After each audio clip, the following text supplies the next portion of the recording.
And we build routines that are too brittle. We build them for the fantasy version of ourselves, the version that never gets tired, never hits traffic, and never loses keys. But the real you has ADHD. The real you is going to encounter friction. If your routine requires 100% compliance to work, it's a bad routine.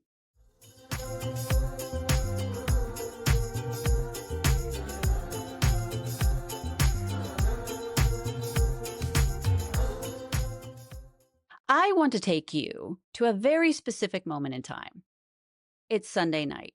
You have just spent an hour organizing your week. You have a new planner. Maybe you even use the color coded pens. I ain't got a problem with that. You have a meal plan. You have decided that starting tomorrow, you are going to wake up at 6 a.m., drink lemon water, and meditate before checking your email.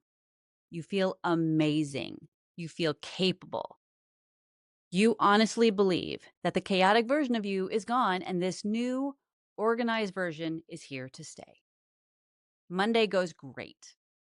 Tuesday is okay, but then comes Wednesday. On Wednesday, you maybe hit snooze. You skip the lemon water. You realize you forgot to prep the meal, and suddenly the entire structure collapses. By Thursday, the planner is buried under a pile of mail, and you feel that very familiar, heavy weight in your chest, right? That feeling of shame. Once again, ask me how I know this. If you have ADHD, you know this cycle. I call it the Wednesday crash. Welcome to ADHD and with Jory Houlihan. I am Jory Houlihan, your guide for the dopamine deprived. And today we are not talking about discipline. Nope, I don't like the word discipline or willpower. We're throwing those out the window. We aren't talking about trying harder. We have all said that phrase to ourselves way too many times in our life, right? I just need to try harder. We are going to talk about the biology of boredom, why traditional routines fail the ADHD brain, and the one non negotiable tool that I believe is the difference between struggling in silence and actually getting things done. So let's start with the biology. The biggest misconception about ADHD is that it is a deficit of attention. Now, it's obvious why people think that it's in the freaking name. However, it is one of the most poorly misnamed conditions on the planet because we don't have a deficit of attention. It is a regulation issue. Specifically, it is a regulation of interest. So, a doctor named Dr. William Dodson, who is a psychiatrist who specializes in ADHD, coined a term that changed how I view my own brain. He calls it the interest based nervous system. So, here's the reality. Neurotypical brains are generally driven by importance and consequence. If a task is important, like paying a bill or going to the gym for long term health, a neurotypical brain can generate the motivation to do it even if the task is boring. The ADHD brain, not so much, right? It doesn't really work that way. We are driven by four things: interest, challenge, novelty, and urgency. If a task isn't interesting, new, difficult, or an emergency, our brains struggle to produce the dopamine required to initiate the task. Let's look at a case study. Let's call her Sarah. Sarah decides she wants to get fit. She discovers a new workout, let's say kickboxing. Kickboxing. So, for the first couple of weeks, Sarah is a machine, right? She goes 5 days a week. She buys the gloves. She watches the YouTube videos on technique. She is hyper focused. To the outside world, this looks like discipline. But chemically, it's just dopamine. The novelty of the new sport is fueling her brain. Then we hit week 3. Sarah knows the moves now. The instructor says the same things. The gloves aren't new anymore. The activity shifts from novel to predictable. And I'm sure you know where that goes. The moment the routine becomes predictable, Sarah's dopamine supply cuts off. She wakes up for class and feels a literal physical resistance, almost like a almost like a magnetic force pushing her away from the gym. Anybody else ever have that? Nah. Anyway, So Sarah interprets this as, ugh, I must be lazy, or I guess I don't like kickboxing. So she quits. The routine didn't collapse because Sarah lacked willpower. It collapsed because the fuel source, the novelty, ran out and she didn't have a backup fuel source. I know all of you are going, yeah, I know this all too well. I am Sarah, right? This is why we start things and we don't finish them. We aren't quitting the task, we are quitting the boredom. For a lot of us, boredom is actually physically painful. So we have the biological barrier of boredom, but there is a second invisible hand that sort of smashes our routines as well, because, go big or go home. And that is cognitive rigidity, often manifesting as all or nothing thinking. So many of us with ADHD struggle with gray areas, right? If something is vague, our brains just go, yeah, no, we're not doing that. We see success as binary. You either did it perfectly at 100% or you failed 0%. This is what makes routines so fragile. We treat them like a glass vase. If the vase gets a single chip in it, we don't try to glue it back together. No, what do? We throw it against the wall and shatter it because I don't know why. That's what we do. We also have emotional dysregulation, so that might be part of that. Anyway, here is a personal example that I think many of you will relate to. Several years ago, I tried to implement a strict morning routine. 5 a.m., wake up, hydrate, journal, deep work. I did it for 3 days. On day 4, I'm not even sure if I made it to day 4 now that I think about it. But anyway, around day 4, I had a bad night's sleep. I ended up waking up at 5:45 a.m. Now, a neurotypical response might be, oh, I overslept. Okay, well, I'll skip the journaling and I'll just get coffee and start work, right? They just move to the next thing. My ADHD response was, well, I missed the 5 a.m. start time. The routine is broken. The morning is ruined. Because I couldn't do the perfect version of the routine, my brain decided to do nothing. Sound familiar? I didn't just skip the journaling. I just sat on the couch and doom scrolled for 2 hours or something ridiculous. I turned a 45-minute mistake into a lost day. This is the perfectionism trap. Perfectionism is not a plus, okay? It's not a flex. And we build routines that are too brittle. We build them for the fantasy version of ourselves, the version that never gets tired, never hits traffic, and never loses keys. But the real you has ADHD. The real you is going to encounter friction. If your routine requires 100% compliance to work, it's a bad routine. Okay, toss that one right out the window, along with the word discipline and willpower. So we know the biology, we need the interest, right? And now we understand at least a little better the psychology, right? We need to break the all or nothing mindset. How do we actually fix this? Now, I have 3 strategies for you today. So, strategy number 1 is switching from routines to rhythms. A routine is rigid. It says at 8 a.m., I do X.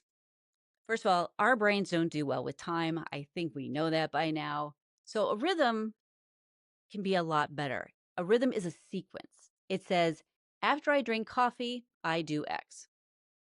Rhythms are flexible. If you wake up late, the rhythm still works. You just start the sequence a little later, right? So with my morning routine, I could have said, oh, okay, I woke up late. All right. So I will just do whatever the next thing is. I'm just doing it a little later. That's all. The time was the thing that got me. All right. You just start the sequence a little later. You remove the time pressure shame. Because remember, time is not always the ADHDer's friend. It just isn't. All right, strategy number 2 is the dopamine menu. Now, since we know that our brains crave novelty, stop trying to force yourself to do the exact same thing every day. I don't care what your neurotypical neighbor does. That is probably not going to work for you. All right, give yourself a controlled choice. So let's say you want to be more active, right? You want to get more movement in your day. Don't say, I must run 3 miles every day, because you're not going to stick to that. First of all, that's not healthy, but also, no. Instead, create a menu of 3 options. run 3 miles, do a 15-minute yoga video, or put on headphones and aggressively clean the house for 20 minutes. All three are going to achieve the same goal, right? Which is movement. But on any given day, you can choose the one that gives you the most dopamine. This keeps the novelty alive without breaking the habit. So that one's kind of fun. Okay, strategy number 3, the never miss twice rule. This is a concept that was popularized by James Clear, and it is a lifesaver, or it can be a lifesaver for people with ADHD. The rule is simple. You are allowed to miss one day, right? Maybe you felt sick. Maybe you forgot. Maybe you just couldn't do it for whatever reason. That's fine. It's being human, right? And you make it a priority to not miss 2 days in a row. Missing one is life. Missing twice is the start of a new habit, the habit of quitting. This is a habit that most of you know intimately. So this is going to help you break that habit. By focusing on just getting back on the horse immediately, so to speak, you prevent the shame spiral from taking over. All right, you stop the glass vase from shattering. Now, that being said, the habit of quitting for a lot of you runs strong. Okay, you've got some pretty significant muscle memory for that. So this may take a little more effort than the other two, but it is completely worth it. I was the queen of the habit of quitting, and it rarely happens now. So it's definitely worth doing. Now, I want to pause here. We've talked about biology, we've talked about perfectionism, and we've talked about flexible rhythms, right? But there is one more piece of the puzzle. And honestly, if you ignore everything else I've said today, please, I am begging you, listen to this. Because for the ADHD brain, this is often the silver bullet, if you will. It is external accountability. Now, I know, it scares the shit out of us, but here's the truth. Most of us are incredible at keeping promises to other people. If you tell your boss you'll have the report done, you do it. I mean, probably at the last minute, but you do it. If you tell a friend you'll pick them up at the airport, you were there. But when we make a promise to ourselves, like, I'm going to work out today, or I will fold the laundry, we break it. We break it constantly. And then we feel like shit, right? We feel shame. We don't break these promises because we are liars. We break them because our brains don't register internal obligation as urgent. We need an external anchor.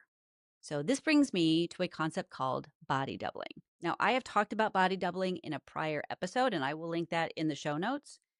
But if you haven't heard of this, this is going to change your life. Body doubling is simply the act of doing a task in the presence of another person, either in person or virtually. They don't need to help you. They don't even need to talk to you. In fact, they probably shouldn't talk to you because we'll get sidetracked. Anyway, they just need to exist in your space in some capacity. So let me ask you this. Have you ever noticed that you can't clean your house for weeks to save your life? But the minute you find out a guest is coming over, yeah, you suddenly have the energy to clean the entire place in 20 minutes. My husband and I purposely schedule get-togethers so that we clean our house because it just makes it easier for both of us in our brains, right?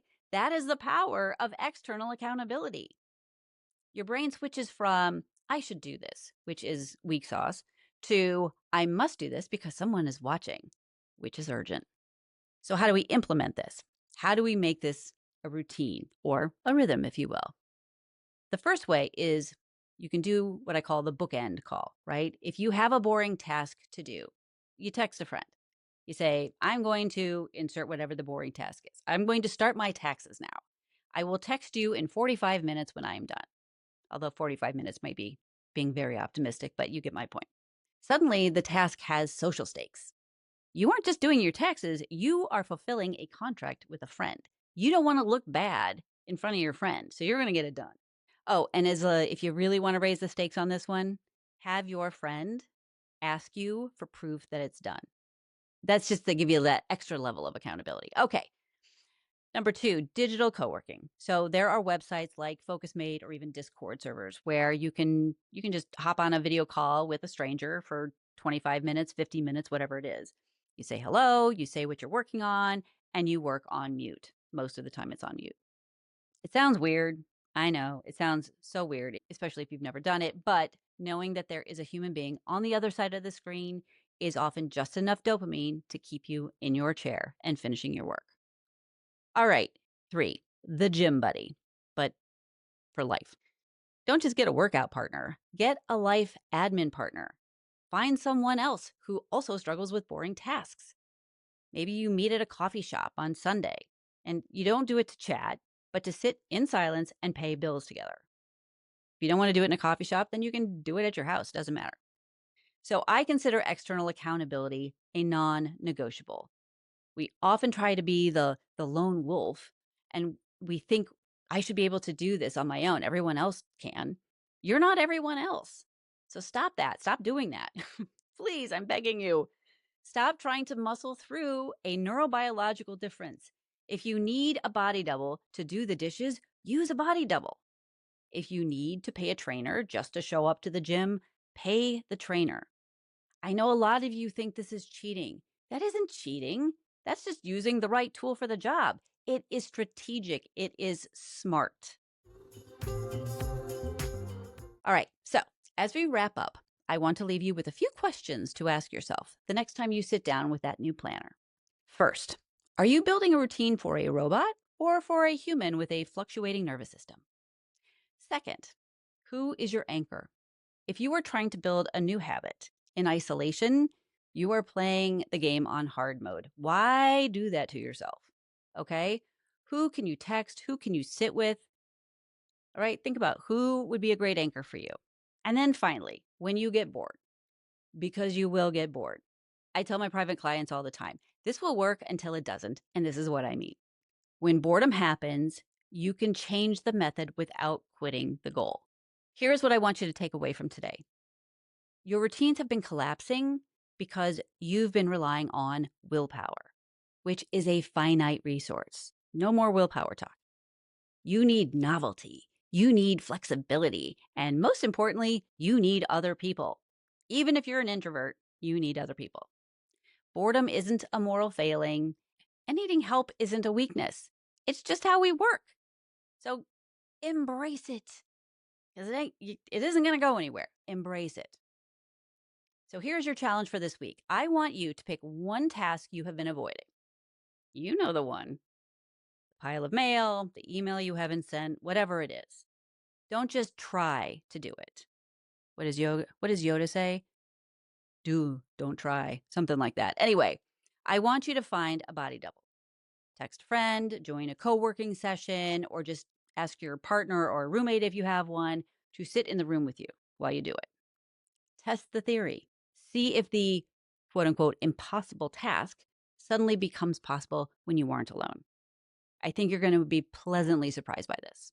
I would love to hear what you come up with. So take a screenshot of this episode or of whatever it is that you were working on, post it to your Instagram stories, and tag me. I will have all that information in the show notes. And when you do, tell me what task you finally crushed using body doubling. I'm going to be very excited to see this. Remember, you don't have to do this alone. In fact, you probably shouldn't. Okay? We all need people, so let's all start helping each other out. All right. Thank you so much for listening today. Now, if this resonates with you, would you please do me a solid and follow the show, leave a review, and or share it with your other ADHD friends who struggle with routine, because we got them. You know you do. This is ADHD and with Jory Houlihan. Stay curious, ladies.